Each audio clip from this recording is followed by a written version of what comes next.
This episode of Truth Table is brought to you by our NAACP Image Award nominated book, Truth Table: Black Women's Musings on Life, Love, and Liberation. Get it where all books are sold.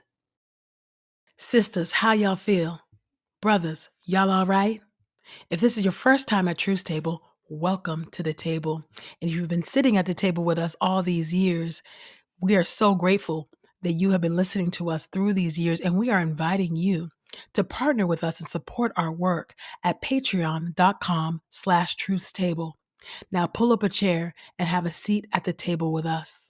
Hey y'all, welcome to Truth Table, Midwives and Culture for Grace and Truth. I'm Ekemini. And I'm Christina.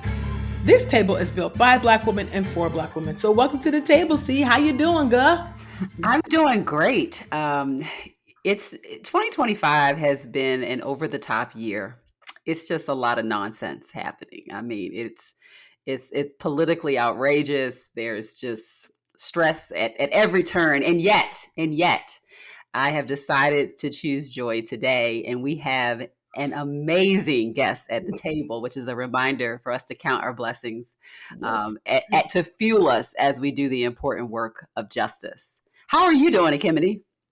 Well, I'm feeling all the things that you've named. 2025 has been off the chain. We're not even through the first quarter. I know. It's been a lot. Yes, this month is the longest year ever. Yes. We're experiencing an ongoing hostile government takeover, constitutional crisis. It's a lot going on. It's unprecedented times. Unprecedented times. But as you said, I am so grateful to be at the table with you, but not only with you, my sister. That's right. At the table with Dr. Julius Garvey for a Behind the Book episode about justice for Marcus Garvey. Look for me in the whirlwind. This book was edited by Dr. Julius Garvey, the son of the late Marcus Mosiah Garvey. And we are so honored to have Dr. Garvey here at the table with us. But before I even go into, we get into our conversation, why don't I tell you all a little bit about Dr. Julius Garvey. All right, let's get into it. Dr. Julius Garvey is an accomplished surgeon and lecturer with over 50 years tenure in the medical field spanning New York, Canada, and Jamaica. He has served, led, and taught at top medical institutions and universities, including Columbia University's Albert Einstein College of Medicine, Montefiore Medical Center, Queens Hospital Center, and Long Island Jewish Medical Center, among others. He has served as an annual presenter for the Global Health Catalyst Summit since 2016. In recent years, Dr. Garvey has lectured on the life and legacy of his father, the Right Excellent Marcus Mosiah Garvey. Dr. Garvey resides in Florida with his wife. Dr. Garvey, welcome to the table. Well, thanks for having me. It's a pleasure to be here. It is, it is really a treat to have you here at the table. As I told you right before, that I had the honor, y'all, of meeting Dr. Garvey at the State of the Black World Conference in April 2023 in Baltimore, Maryland. Because where else will you have a State of the Black World Conference other than Baltimore, one of the blackest cities in the U.S. And so it was an honor. It is indeed my hometown. Go ahead. That's right. That's right. I was waiting for you to. That's right. Baltimore. Carry on. That's it.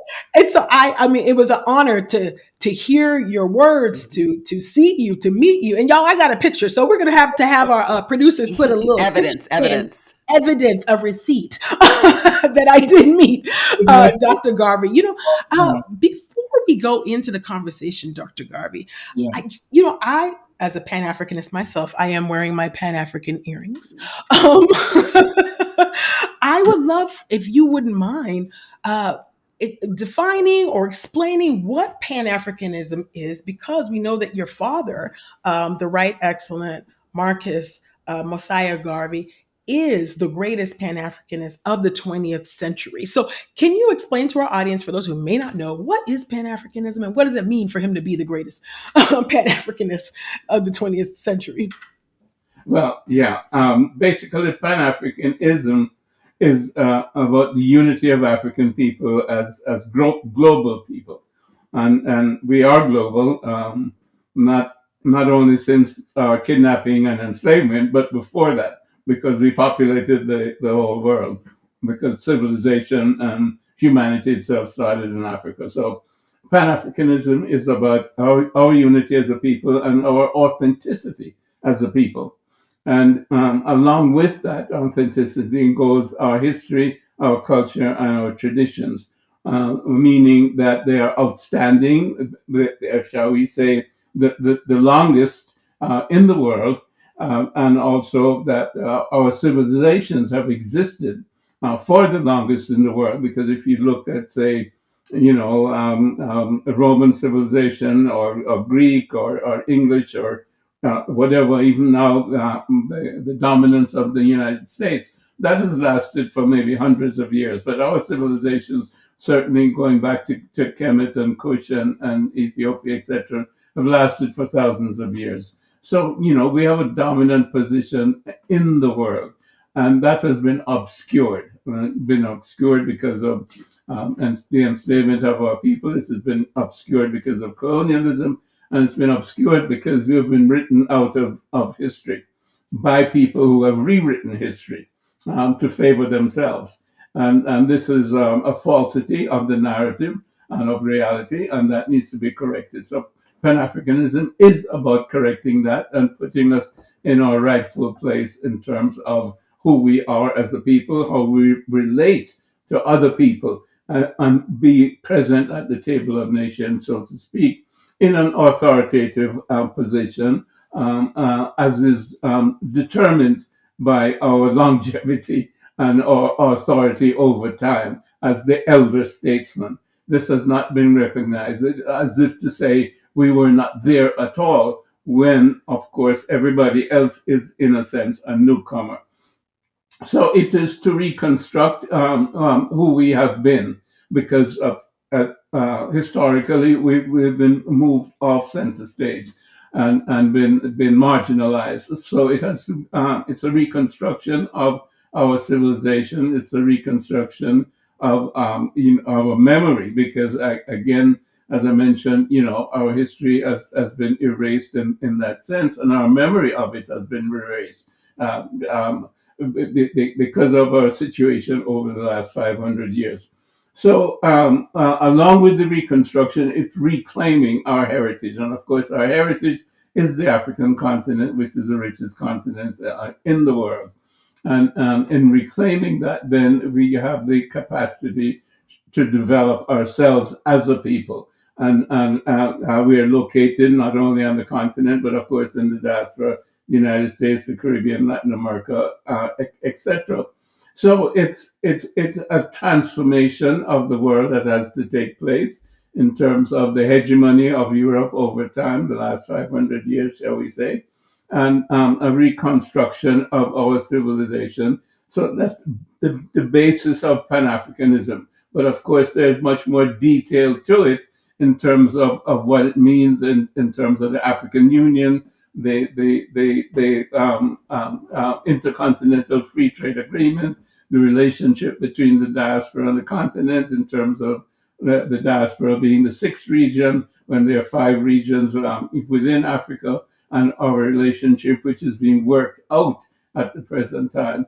And of course, that brings us up now today to the concept of reparations for the damage that has been done to us as a people. And the reparations constitutes part of what I just said, repairing our image, repairing our history, but also, holding to account those who have caused the damage to us, because that is the other side of the coin, where the transformation also has to take place in terms of, the different, shall we say, governance systems of the world, whether it's the United Nations, the World Trade Organization, the World Bank, etc., Whirlwind. the fiscal Mhm. institutions. Those need to be changed in terms of restoring a balance which which brings equity to the table, so that everybody is on a level playing field.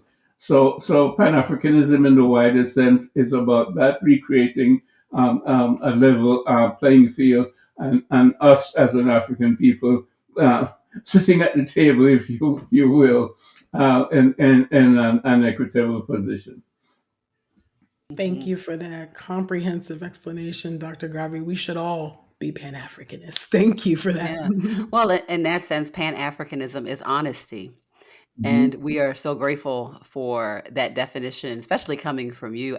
I before we get into, I think, the more political and historical pieces, I just wanted to just take a moment to give space to your story. The first time I think that I became aware of your father's role in history, I probably was in elementary school, the first time I heard the name Marcus Garvey, and the ways in which that name was esteemed, along with other, particularly from civil rights era African American heroes and social change agents. And so I imagine you know that there are so many people worldwide who esteem your father's legacy.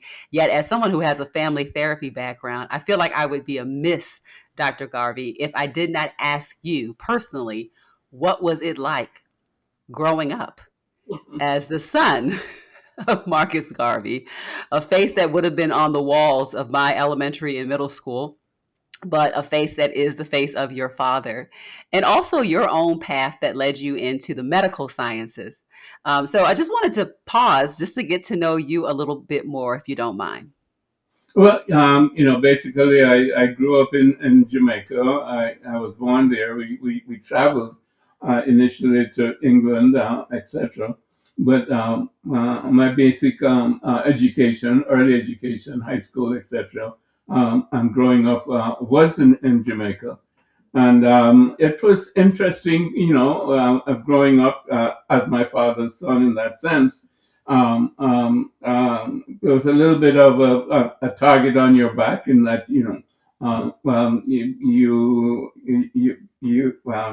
how should I say? And maybe it's because of my mother, shall we say, that you had to live up to a certain, shall we say, reputation. My mother always say you can't disgrace the Garvey name. So so that was always something that she Listen, she made it plain. Okay. saying, to myself and my brother. I had an older brother. He was 3 years older than myself. He's now deceased the last 2 years. But she made that plain to us that our father was a heroic figure, a significant figure. And by the way, most of my life, I grew up without my father because he died when I was 7 years old, and the last time I saw him, I was 5 years old when I was in England, and we came back to Jamaica. So, his presence was maintained by my mother, who was his partner, really, in terms of that whole concept of Pan Africanism and the organization itself, the UNIA, Universal Negro Improvement Association. She did so much to help him and to bring the movement forward.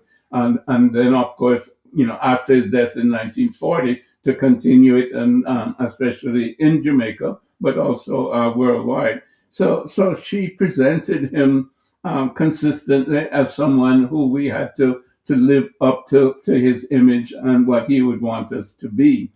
So we always had that sort of carrot and stick approach. And she herself was very disciplined. So she, while she couldn't discipline us physically, she disciplined us, I would say, mentally and morally, in terms of character development, which she always again emphasized, the character of my father, and the fact that his whole life was about service and uplifting African people. So you always felt that you had to to be in service to other people. And you mentioned in terms of my profession, my inclination was not in any sense in terms of politics. Um, my brother, in some sense, was more in line in a political vein, shall we say, although he was an electrical engineer. But he went on to become the president of the organization at one period of time. But that was not my bent in terms of how I saw my service to my people. And my initially, when I was very young, I wanted to be an engineer and build bridges and build tall buildings, etc., etc. But I kind of grew out of that, ending up wanting to be a doctor, and that was pretty much in my teenage years. So when I left school, I worked at a medical lab, and then I went abroad. I went to Canada actually to do my undergrad and then medical school, etc. So I felt that that was my way to contribute.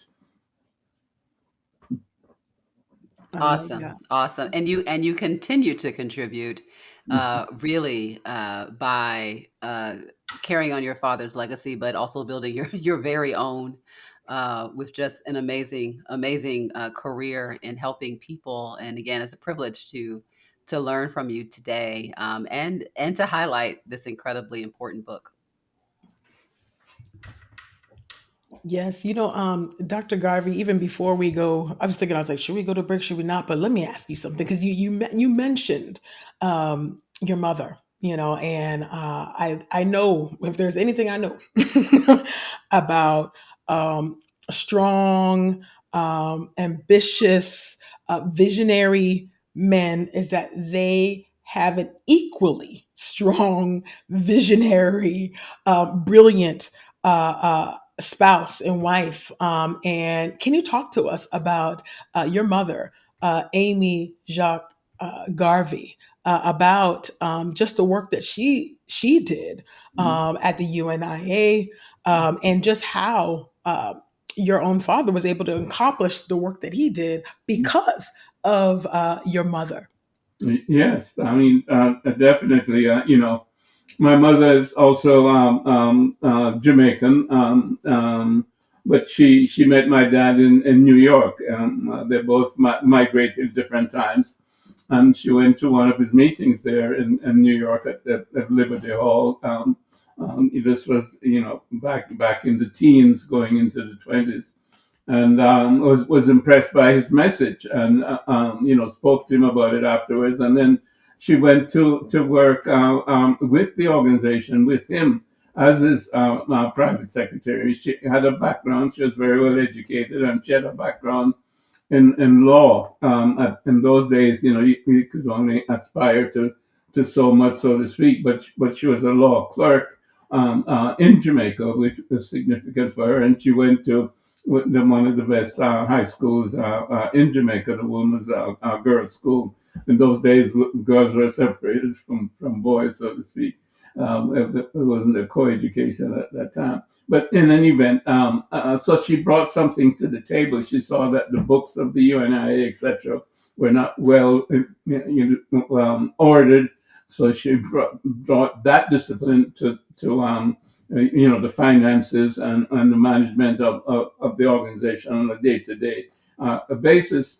And then later on, also she was editor of the women's page for the Negro World weekly newspaper, which was significant. It had more than 200,000 subscribers. It was a weekly, and it was the largest black weekly in the United States and, of course, in the world at that time. So well, she was in charge of the women's page, and she was very much, shall we say, a feminist before her time in that sense.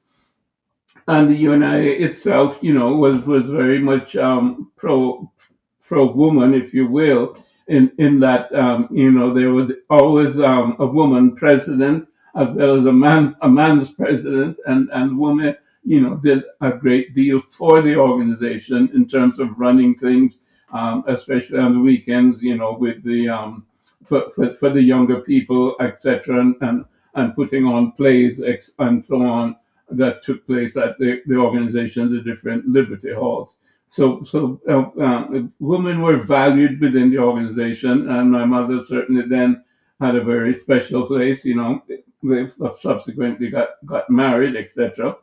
And after his trial and his imprisonment, she's the one that put together his speeches and writings from the newspaper, etc. into the Philosophy and Opinions, which volumes 1 and 2.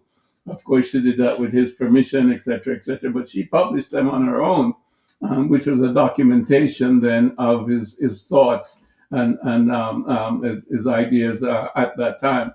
So she was very, very instrumental, as I mentioned, organizationally to help the organization in terms of its functioning on a day-to-day basis, in terms of the women's page in the Negro world, in terms of putting together, my father's speeches and writings in the Philosophy and Opinions, volumes 1 and 2.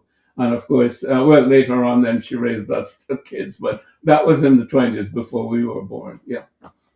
Amazing, amazing. I mean, a juggernaut, a powerful Pan Africanist in her own right is Amy Jacques Garvey. Thank you for sharing more of who she was, what she did, and how she reared you and your brother. Well, why don't we take a quick commercial break? And when we come back, we will talk more with Dr. Garvey about justice for Marcus Garvey. Look for me in the whirlwind. We'll be right back after this commercial break. Our NAACP Image Award nominated book, Truth Table, Black Women's Musings on Life, Love, and Liberation, is making waves and shifting culture.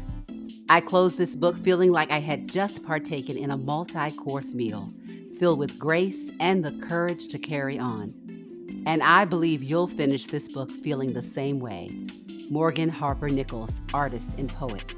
Buy Truth Table, Black Women's Musings on Life, Love, and Liberation at our website or wherever books are sold.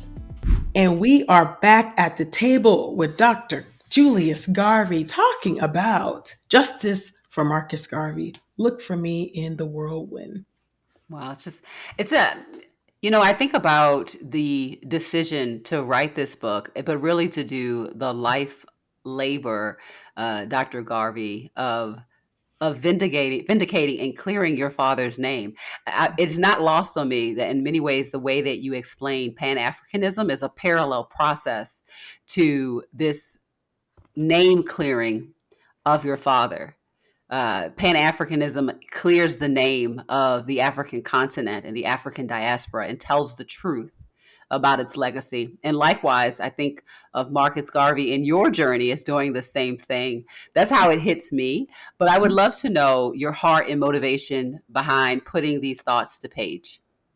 Well, I think that's a very interesting parallel. I never really looked at it in that sense, but it is true because the character of my father and the story behind him has been distorted over time. Of course, beginning with J. Edgar Hoover and the FBI, charging him, back in the day when 1923, etc., with mail fraud, using the mail to defraud, and then ending up convicting him with absolutely no evidence, definitely a political trial to try to destroy the movement itself, which at that time, had 6 million members in 40 countries with over 1,000 branches. And of course, as a member-based organization, black organization, that's never been equal since. Well, either on the continent or outside the continent. So, this was something of great significance whereby here was a man and here was an organization that was rallying Africans around the world, as he said at that time, 400 million. And, that was the number of so-called black people at that time, the census, rallying 400 million people, and you had an organization of 6 million and talking about the redemption of Africa and freeing Africa from colonialism and freeing, all African people, whether it's in terms of the United States or the Caribbean, Latin America, etc., and uniting us as a force within the global, political space. So this presented a threat to the United States because as you know, in the U.S., there have been 250 years of slavery. There have been, 100 years of Jim Crow, if you will. And of course, that was a time of, separate and unequal that black people were going through. And if you go back to the 20s, you can see this was, post World War One, which was 1914, 1918. Our young black men had gone abroad to fight for democracy. They were coming back home and they were being lynched. Uh, Hmm. our independent, towns were being, burnt and destroyed. Tulsa, Oklahoma, 1920. Black Wall Street. All of that was happening during this time. But here was somebody rallying us as a people and saying that we have a right to develop independence of the hegemony of white people wherever they may be in the United States or in Britain or France or elsewhere. So this posed a threat, and the FBI targeted him. There's an internal memo going back to 1919 from J. Edgar Hoover, who had been recently appointed. It wasn't quite the FBI yet, but it was a Bureau of Investigation or the Justice Department that then became the FBI. But there was an internal memo saying that there's this quotes Negro agitator up in Harlem, and we've got to find some reason to get rid of him. So he was targeted. The first black FBI agent was hired more than one to infiltrate the organization, etc. So these were the things that were happening, and the conviction, therefore, on this mail fraud trial, which had no evidence, but he was convicted and then he was jailed. And he spent 3 years in jail before the sentence was commuted by Calvin Coolidge, the president at that time, who they were because of the protests at that time. This was 100 years ago, when thousands of people protested, wrote letters, etc. And his attorney general reviewed the case and said, there was an injustice here. But what they did was they commuted the sentence, but then they deported him as an illegal alien. So that was the way in which the organization was being curtailed and an attempt to destroy it, completely. They didn't destroy it completely, but certainly reduced the momentum, and it then stained his character. And in terms of here now, we have a convicted felon, and the concept then was that here was Marcus Garvey trying to get rich off black people, poor black people. That was the idea, and and there was so much of the misidentification of what he was trying to do. That he was some kind of black racist who was against white people. He wasn't against white people, as he said. He had too much time trying to help black people to worry about white people. So if he was pro-black, he wasn't anti-white or anti anybody That's else. right. That's Mhm. right. He was manifesting his love for his own people, and there was absolutely nothing, wrong with that. And then they said he was a separatist. Well, he's not a separatist. He just wanted to be independent. We didn't need to depend on Right. anybody else. We had what Right. we needed. We have a culture, Amen. There's a tradition. difference. We live in our own communities. We don't have to depend on anybody else. And, that doesn't make us separatists. That just makes us independent people who are standing up on our own 2 feet. So there's all this mischaracterization of my dad, and the same thing to say about the Back to Africa movement. Well, he was not trying to take all African people back to Africa. As he said, there are a lot of no good black people here. So, why would he want to take no good black people back to Africa? That was not his point. We don't need more over there, okay? We got our share there too. But he knew that for Africa to develop, they needed Africans from the West who had been in the belly of the beast, so to speak, and had been educated and industrialized to be able to help it to develop the resources on the continent and to free the continent from colonialism. And of course, again, we were one people, as he said, Africa for the Africans, those at home and those abroad. But you don't have to empty everybody from either the United States or the Caribbean or Latin America, to go to Africa. That's not the point. What we do need to unify and we do need to liberate the continent from, settler colonialism and the people who were, stealing the resources, which we can see now is continuing in Congo, etc. That's right. That's right. So, I'm making a long speech. Again, back to why the book. The book is partly to correct, that Absolutely. understanding and mislabeling of Marcus Garvey. And of course, it's about trying to achieve justice for Marcus Garvey, meaning that the Mhm. trial itself was a farce because there was no evidence. There was an empty envelope, and the key witness couldn't remember what was in the envelope. And another Mm. key witnesses was coached in perjury to say that he worked for the UNIA when he did not work for the UNIA. So the prosecuting Mhm. attorney coached him in perjury, so that there was perjury, there was no evidence, and all of these things should have made the judge, nullify the case or throw the case out. But instead, he was convicted and given the highest sentence, 5 years imprisonment and a $10,000 fine. I mean, so you can see how the whole thing was a setup. And even as a matter of fact, when the jury, went out, that they couldn't come to a decision, and they came back, to get informed by the judge, so to speak. And the judge told them that they were wasting taxpayers' money. And they should go back and come up with a verdict. And in 5 minutes, they came back out and said Marcus Garvey is guilty. So this was, clearly a political trial, and the idea was to destroy an organization and to criminalize a person. As the system itself tends to criminalize us. As you know, how many of our own young people are in prison.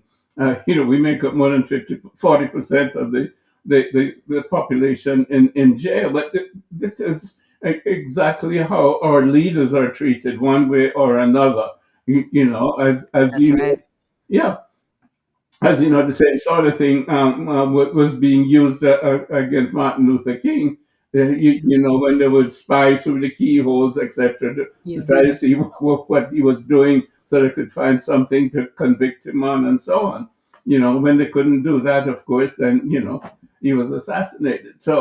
And so back to the book. In that sense, it was to correct, wrong information, and to correct also the injustice of a trial where the judge should have recused himself because he belonged to an organization that was antagonistic to my father's organization. And the prosecuting attorney quotes the witness in perjury, and there was no evidence. So, we were able to gather, a large number of well-intentioned, people who were historians, politicians, social service activists, and so on, to contribute to the book. And of course, Ta-Nehisi Coates got the forward, which we're very, very pleased about. Yes. Amazing. Yes. I mean, thank you for that, Dr. Garvey. Yes. Ta-Nehisi Coates, Baltimore native too, who wrote the foreword. Speaking of the book, I have so many questions, but your chapter in the book, just hearing your own father in his own words, right? You framing it and putting his words into the book. I would love to just read a little portion of it, and Mm, then have you, unpack it, for us. And I'm reading from actually the beginning, chapter 5, because you start off the book for us after Ta-Nehisi, and it says, or you say, my father Marcus Garvey said, my firm purpose, my one purpose in life is to work for the salvation of my race. He understood his destiny to be that of a leader charged to unite all Africans worldwide. His vision was to redeem Black people from the morass of slavery and colonialism while building independent nation states and ultimately a self sufficient United States of Africa that would bring a new civilization to the world based on the brotherhood of man and the fatherhood of God. mm, I just thought it was very powerful to hear your own father in his words, and then you um, expounding on what he's saying, and then even talking about the brotherhood right between humanity and mm, then the fatherhood of God. I'm curious if you could talk about that, but also talk about your own father's relation to faith, his own faith, what how that motivated him and drove him. mm, Because it's not something I always hear much about in the activist circles, but I know that he was absolutely led in order to do the things that he did. So, can you speak to your own father's faith and the way that he that shaped him in his yeah, work? that's very very interesting. I mean, it's a big topic actually, because Mm-hmm. I think that's something that was central to his mission. And as you say, people don't see it, they don't understand it, and they don't necessarily realize it. So that it's not talked about. But I mean, he understood his mission very early on, or his mission was driving him very early on until he understood it, because very early on he demonstrated that he was very concerned about those who were less fortunate, and he was a printer and was apprenticed to his godfather, who was a printer. He learned the trade, and one of the first things he did, he was a master printer, and he worked for a company in Kingston, Jamaica. But he was management. But one of the first things he did when the workers went out on strike, he joined them, because they needed greater pay, and he sympathized with them. So he was always on the part of the worker, and he then ended up traveling, around the Caribbean. He went to Costa Rica, he went to Panama, he went around Latin America, he came back, and then he went to England, he went to Scotland, he went to Ireland, he went to France, he went to Germany, he traveled all over Europe. And as he said, he saw the conditions of African people everywhere he went. And we as a people were always at the bottom of everything. And in his own words, we had spent 2 years in Europe, and he had worked for the African Times and Orient Review, which was a Pan-African a magazine, if you will, by an Egyptian journalist, a Nubian journalist, Dus Muhammad Ali. And so he was a journalist for them, and had a great library there, etc. So, and he met a number of African people, students as well as sailors, etc. So he understood then the conditions in Africa, as well as where he had traveled in the Caribbean and in Europe. And he decided to come back to Jamaica. And he said on his way back to Jamaica on the ship, coming out of Southampton, going towards Kingston, he lay on his bunk, and he was considering all the things that he had seen. And he said, everywhere I go, I see that the African is at the bottom of the scale. But I know that, we were the first people, and we had the first and the longest civilizations. And he believed that, the situation could be reversed, and he believed in the cyclical theory of history, if you will. We were at the top at one time, now we're at the bottom, but we could be at the top again, just as Europe had been at the bottom at one time, and now they were at the top. And he said it came to him as he was laying there that he was the one that then had to contribute to the redemption of Africa and the development of African people. So it was very much a mission, and it was very much a revelation, and in terms of his transformation as somebody who was initially simply concerned about people, and then seeing himself as the person who had to help to make this come about.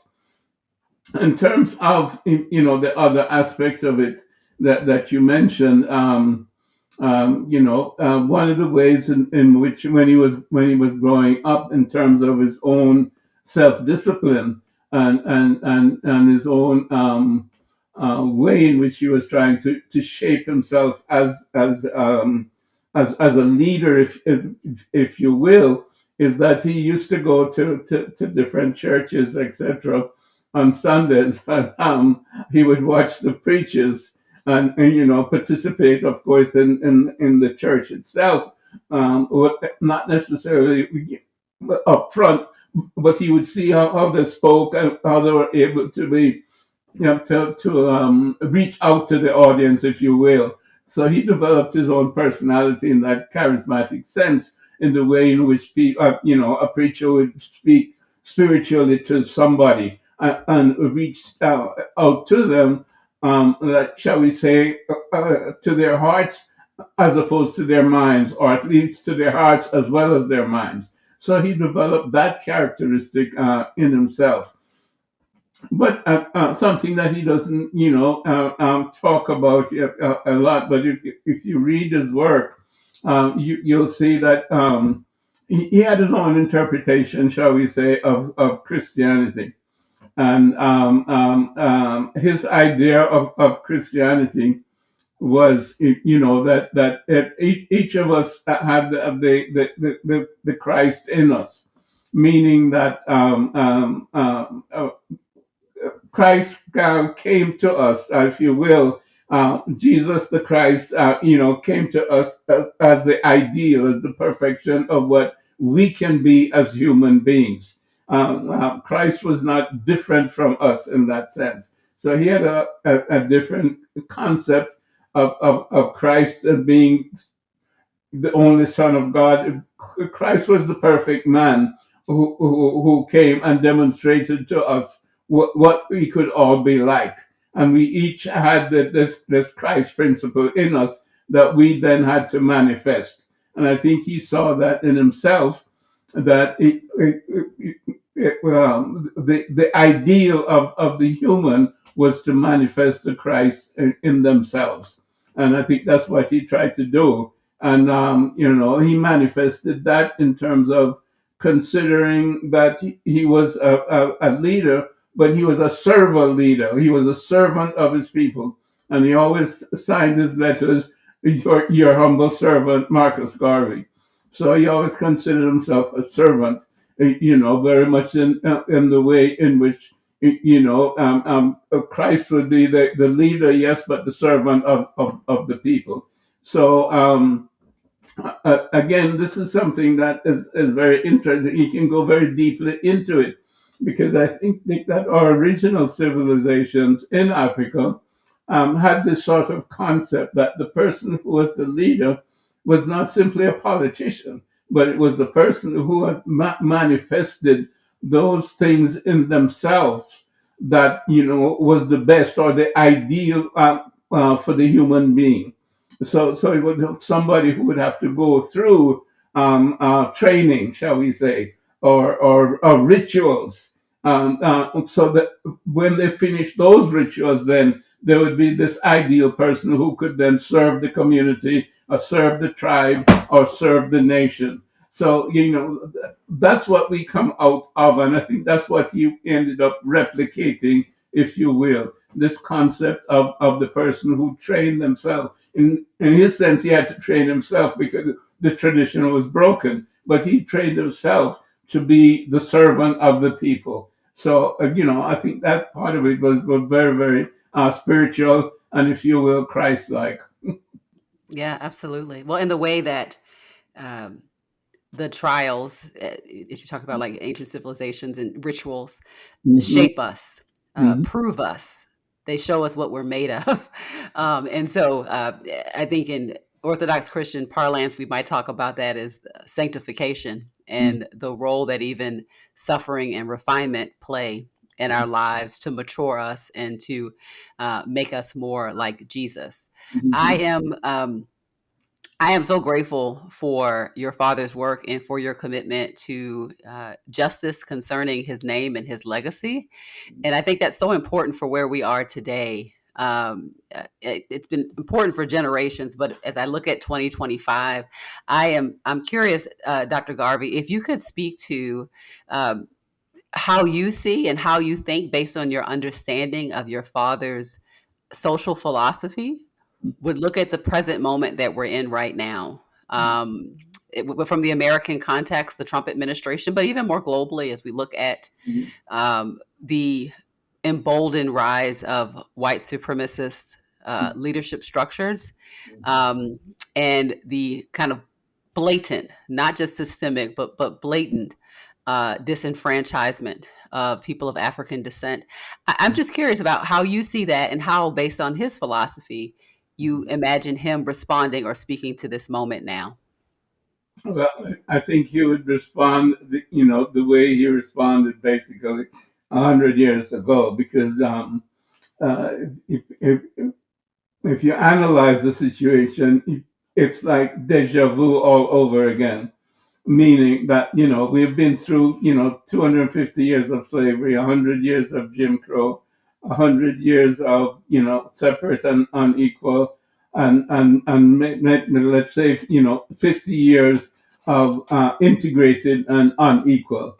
So where are we in terms of our Absolutely. understanding of the past 500 years? Can't we see the handwriting on the wall? Well, I think that the current president has made it plain for us. It can't be any more plain. We have lived through that history, but for some reason we've been turning away from it. We have believed that integrating into this society is the way to go.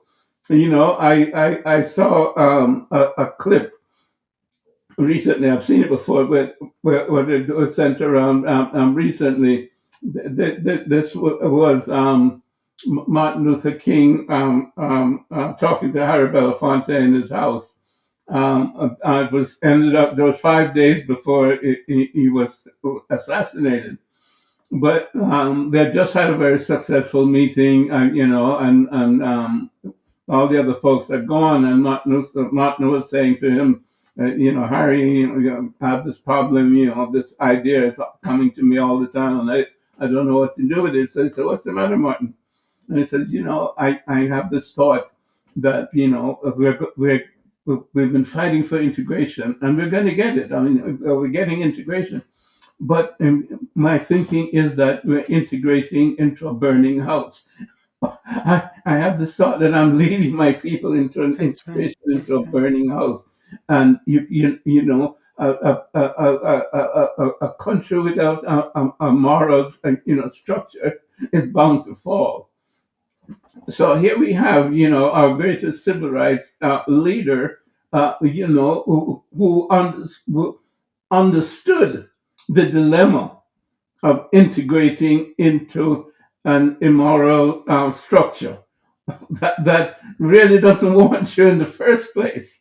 And here we are, we're seeing it blatantly. I mean, what is the morality when we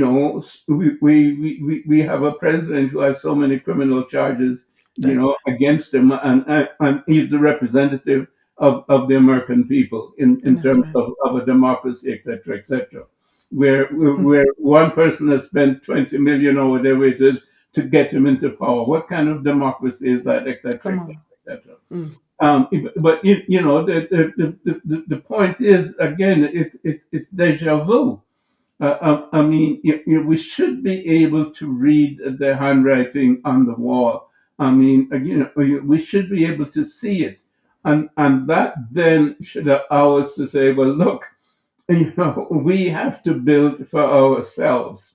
We have to unite among ourselves,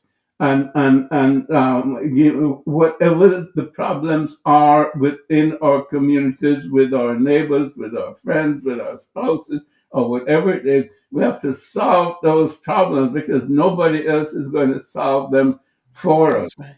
That's And we right. have to do that, here in the United States. We have to, buy from our own enterprises. Our entrepreneurs have to not rip us off, so it has to be, a quid pro quo. They support us and we support them in terms of the products and so on and so forth. And we have to help those who are less fortunate within our communities. I think our churches very often have let us down. That they've become sort of, prosperity oriented, living high on the hog and with a lot of emotional release, but really without really helping the community as they should be or as they used to. Because, the church used to be the foundation of the community. And really, I would say practice Christianity, back in the day. But I think they've moved away from that, and there's this motive of emotional release, and then this prosperity doctrine. Give me the money and I'll pray to God that He'll give you more money, kind of thing. That Hmm. quid pro quo. But this is true not only in the United States, but it's true in Africa. USAID is gone. I mean, what was USAID doing in the first place? I'm not going to get into all of that, but that's also questionable. Africa needs to stand on its own 2 feet. It has all the resources in the world. Everybody is there digging out the resources.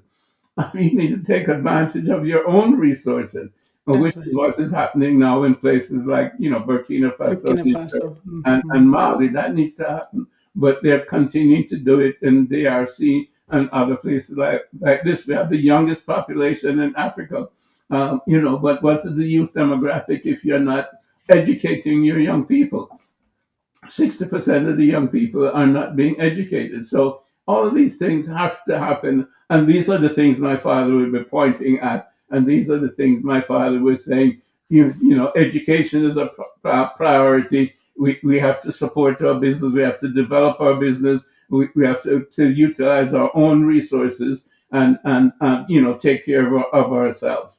And that's where Mm. we're at. And I think, it's 100 years after my dad, but the situation hasn't changed really significantly. And if anything, we are maybe in deeper trouble, because so many of us have bought into the doctrine that we see, in terms of, okay, some of us have gained within the society. There's no question about that.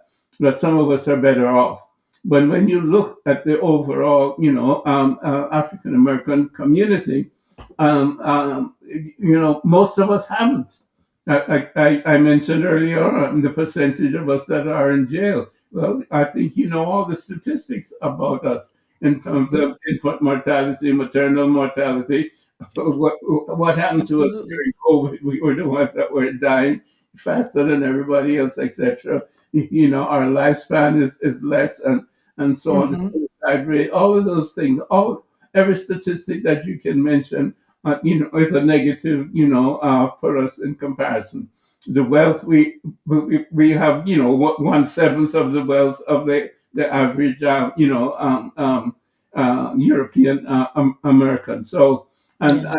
and um, even though some of us are getting wealthier, the gap is extending. The gap is not Absolutely. getting closer. So again, we have to do something different, and something different is coming together and solving our problems ourselves. That is something different, you know. Thank you so much, Dr. Garvey. I'm going to pause us really quick because Christina actually has to jump. So go ahead, Christina. I have one more Yeah. question for you, Doctor. Then Yeah. I'm going to let you go. Dr. Garvey, it has been such a joy and privilege to learn from you and hear your responses to these questions today. I'm so appreciative for your time, and I long for the opportunity to hear you speak in person beyond this kind of virtual thing that we have right now. But just wanted to express my deep regard for you and your time today. I'm going to be hopping off. You'll just see an empty space right here, and Ekemini will go ahead and finish out the interview now. Thank you so much, sir. Pleasure. Thank you. Bye bye. Thanks, Thank you. Christina.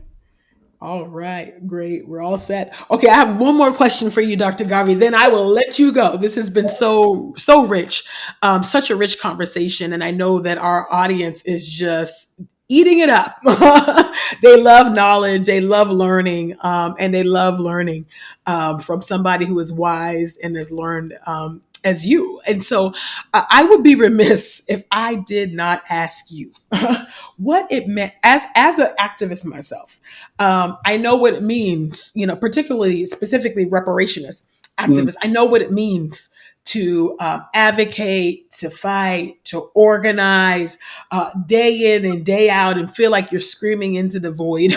And you think, man, is this, one day will I see this come to pass? And I think that the posture of a person, we who believe in justice, I believe that we know that we fight for things and for the liberation of our people that we might not see in our own lifetime, but that doesn't stop us from fighting for it, right, for the next generation and beyond. But you compiling and putting together and editing this book, Justice for Marcus Garvey, Look for Me in the Whirlwind, and just your advocacy to clear your father's name, it was not in vain, because at the end of 2024, at the end of President Joseph Biden's term and Vice President Kamala Harris's term, uh, your father, the right excellent Marcus Mosiah Garvey, finally, after decades upon decades of advocacy, received a posthumous pardon. Can you talk to me about what that felt like? mm. What was just the emotions? What was it like to receive that news? Yeah, well, it was very, fulfilling, and we were very, very pleased and very happy and very, thankful to President Biden for giving us that posthumous presidential pardon, which, had not taken place that many times in American history. I think that was only the fifth time per se that happened. So we were very, very pleased because, as you mentioned, we had been at this for a very, very a long time, personally, more than, well, since 1987, if you will. But we'd also applied to our first, black president back in 2016, but he did not, grant the pardon. That's So, right. but that was a big letdown at that particular point Yes. in time. But we did persist on, and as you mentioned, finally on about his last day of his presidency, or the last Yes. days of his presidency or so, he granted the posthumous pardon. So we were very thrilled, and it sort of paid off in terms of persistence, but it paid off in terms of the number of people who had worked with us, over time. The law firm, with people such as Anthony Pierce. It was Aiken Power law Yes. firm, Anthony Pierce, people like Justin Hansard, people like Yes. Olga Downer, Nikita Taifa, Hmm. and so many other people who participated, over time. Carl Rodney, Maulana Karenga, we can kind of Yes. go on and on. And so many organizations have supported us over time, Obviously the Congressional Black Caucus, Yes. they wrote a letter to President Biden. I think there was a signature of maybe 21 of them, uh, Mm.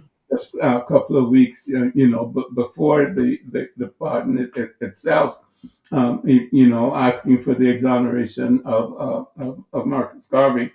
Yvette Clarke, who was the congresswoman from Brooklyn, she has been on the case with House resolutions, for several years. And, we can go all the way back to Charles Rangel, back in Yes, 1907, absolutely. like John Conyers. So it's been a payoff for persistence. People like Charles Ogletree, Vernon Jordan, Yes. a lot of names. I All of these giants, all you these giants, legal giants too. exactly right. So there's been a lot of activists who have been behind it, and we're very, very pleased with their support, and we're very, very pleased with the results. Yes, yes. I mean, I remember seeing that, and when I saw it, I just had to lift my hands and say hallelujah. I mean, I was in tears. It was just, I just know that it's been a long time battle at every rally, every protest I'm at. This is also part, of the rallying cry is to ensure that your father got the posthumous pardon, and I'm so grateful that my comrades, both Justin Hansford and Nkechi Taifa, were part of it. And they also have their own chapters, in this book. So we want to tell our audience to make sure to pick up their copy of Justice for Marcus Garvey. Look for me in the Whirlwind. This was edited and compiled by Dr. Julius Garvey, and you will learn so much more about the right excellent Marcus Mosiah Garvey. Dr. Garvey, is there anything you would like to share with our audience about where they can follow you, pick up the book? Yeah, just follow your work. I'm so glad that this was not in vain. That this work was not in vain. Yeah, the book is on Amazon, so Yes. that's a good place to get the book. So again, we're very pleased with that. Yeah. Wonderful, wonderful. Well, thank you so much, Dr. Julius Garvey, for joining us here at the table. And of course, to our listeners, we want to thank you all for taking a seat at the table with us this week. Let's keep the conversation going. Please share your thoughts with us about this behind the book episode, Justice for Marcus Garvey. Look for me in the whirlwind. Black women, did you know that we have a Facebook discipleship group just for you? If not, make sure to follow us on Facebook at Truth Table and join our Facebook group today. Make sure you answer all the questions so that you can be let into the group and bring your friends too.